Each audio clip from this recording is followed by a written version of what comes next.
والد صاحب رحمت اللہ کی دکان کے ساتھ ہوتا تھا، کالا دھوبی، بہت ہو گیا، اللہ بری کی رحمت کرے۔ مجھ سے کہنے لگا کہ میں استری سارا دن ایسے پھیرتا ہوں، یہ بازو میرے تھک جاتے ہیں،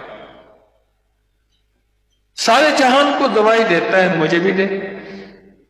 میں نے ایسی دوائی تھوڑی سی دے دی، چند دن کھایا، مجھے ایک دفعہ کہنے لگا وہ نا کپڑوں پہ پانی چھڑکتے ہیں، پھر کپڑوں کو ایسے مولڈ فولڈ کر کے بند کر کے رکھ دیتے ہیں، پھر کپڑا نرم ہو جاتا ہے، پھر اس کی استری کرتے ہیں۔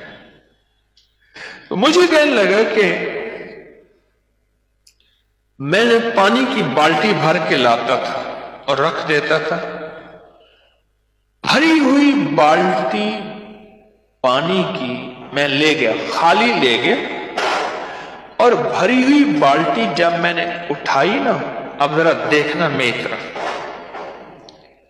اس نے جو انداز مجھے بتایا، کہنے لگا میں نے اٹھائی نا تو بالٹی یوں اٹھائی، ایسے تھی جیسے خود خالی ہو۔ کتنی عجیب بات ہے۔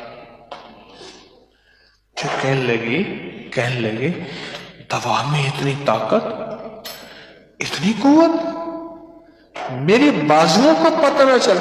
اچھا، کہنے لگے ایک دم میں نے دیکھا، میں نے اتنی دیر تو نلکے کے نیچے بالٹی رکھی، پانی نہیں آیا۔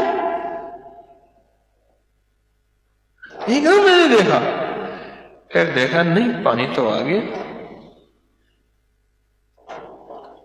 پانی تو آ گیا۔ اب میں نے اسے چیز کیا بتائی تھی وہ بھی بتا دوں، چلو اب واقعہ میں آیا تو وہ بھی ساتھ بتا دوں۔ آپ کہیں گے ہمیں بھی بتا، یہ پہلوانی نسخہ۔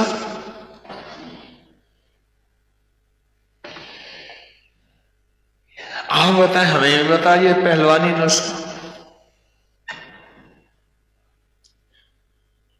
3 چھوارے، 3 خشک خمانیاں،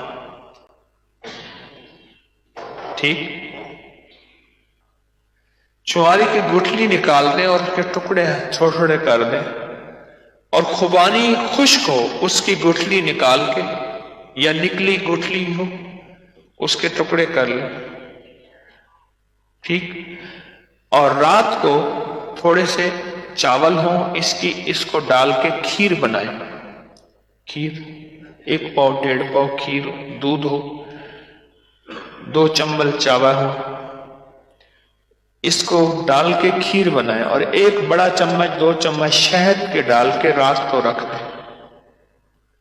سردی ہیں تو صبح اٹھ کے اسے نیم گرم کر کے کھا لیں، اگر گرمیاں ہیں تو ویسے ہی کھا لیں۔